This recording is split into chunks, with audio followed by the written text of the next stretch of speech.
Hello students, welcome back in my YouTube channel. Our next topic is refraction of light at spherical surface, that is lenses.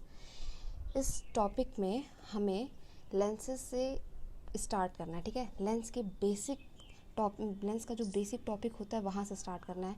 Lens के बारे में हम जानते हैं convex lens होता है, कॉनकेव लेंस होता है। इसमें दो रिफ्रैक्टिंग सरफेसेस होते हैं, ये कॉन्वेक्स लेंस होता है और एक कॉनकेव लेंस होता है, ठीक है। ये जो लेंसेज होते हैं दो रिफ्रैक्टिंग सरफेसेस से मिलकर बने होते हैं।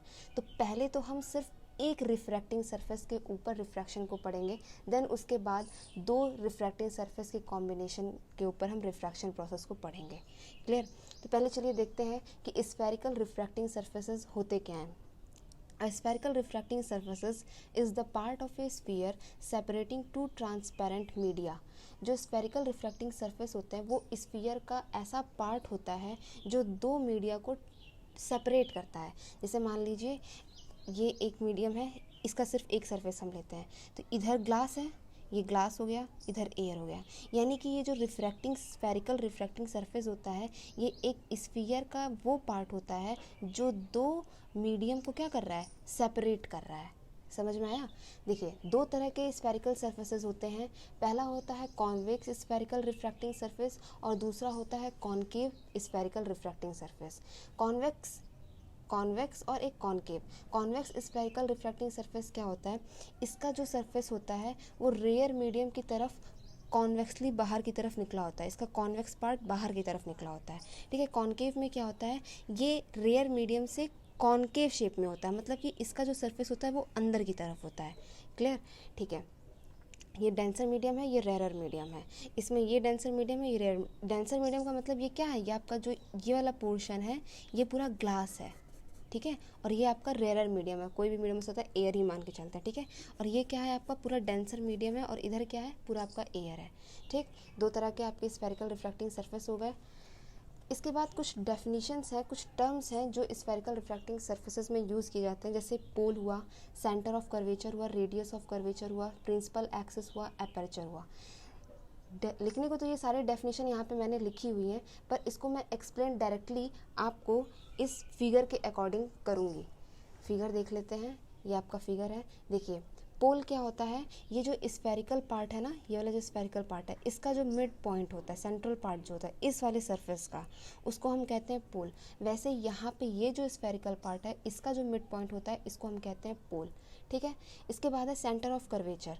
ये देखिए ये एक स्फेरिकल शेप का लग रहा है ना, अगर मैं इसको पूरा एक स्फेयर बनाऊं तो कहीं ना कहीं उस स्फीयर का सेंटर आएगा, वो सेंटर ये होता है, उसी सेंटर को हम बोलते हैं सेंटर ऑफ कर्वेचर।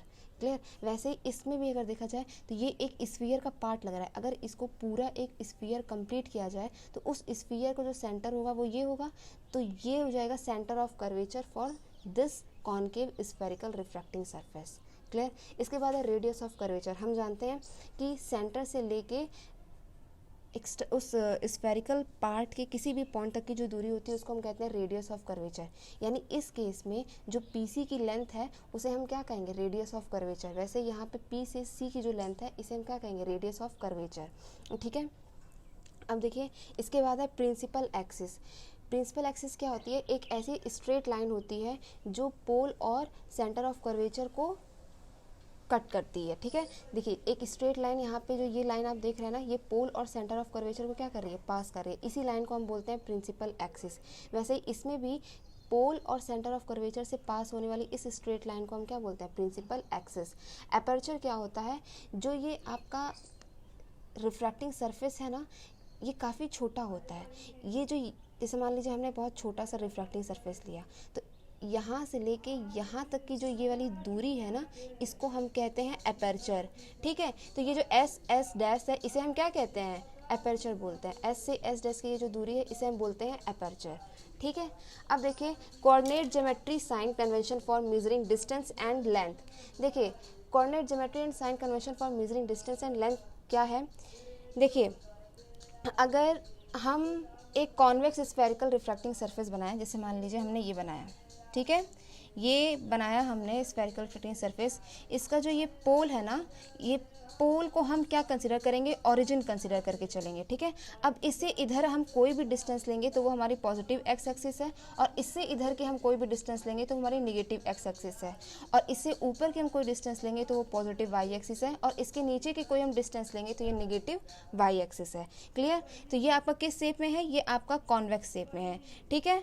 अब अगर मान लीजिए कि अगर आपने कोई ऐसे कॉनकेव शेप का आपने ऐसे बना लिया, ठीक है। कॉनकेव शेप में ये जो पोल है, इसका ये जो पोल आएगा उसको हम क्या कंसिडर करेंगे, इसको हम ओरिजिन कंसिडर करेंगे, ठीक है।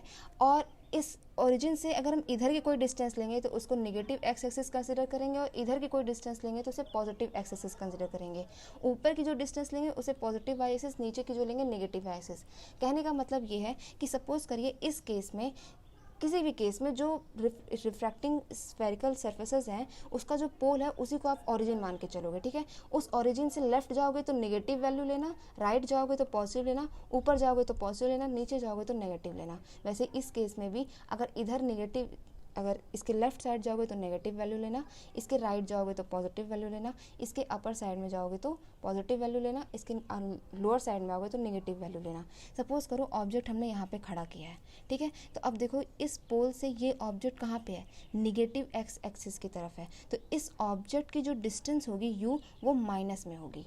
क्लियर। अब देखो ऑब्जेक्ट ऊपर की तरफ ऐसे खड़ा है ना, तो इस ऑब्जेक्ट की जो हाइट होगी वो पॉजिटिव में लेना, ठीक है। पॉजिटिव वाई एक्सिस के अलॉन्ग खड़ा है, ठीक है। जैसे सपोज करो इमेज बन गई इस साइड, मान लो सपोज करो ऐसे इमेज यहाँ पे ऐसे बन गई, तो इमेज की जो डिस्टेंस हुई, ये जो इमेज की डिस्टेंस हुई ये पॉजिटिव हुई, ये प्लस वी हुई, ठीक है। इमेज ऊपर की तरफ खड़ा है ना, तो हाइट ऑफ इमेज क्या हुआ, ये आपका पॉजिटिव हो गया। वैसे इस केस में अगर ऑब्जेक्ट यहाँ पे खड़ा हो गया तो ऑब्जेक्ट डिस्टेंस क्या हो गया, नेगेटिव हो गया, और हाइट ऑफ ऑब्जेक्ट क्या हो गया, ये पॉजिटिव हो गया, ठीक है। वैसे इस केस में भी अगर आपकी इमेज मान लीजिए इस साइड ऐसे बन रही है, तो इमेज की जो डिस्टेंस होगी वो पॉजिटिव होगी, और हाइट ऑफ इमेज क्या होगा, ये भी आपका पॉजिटिव होगा, ठीक है।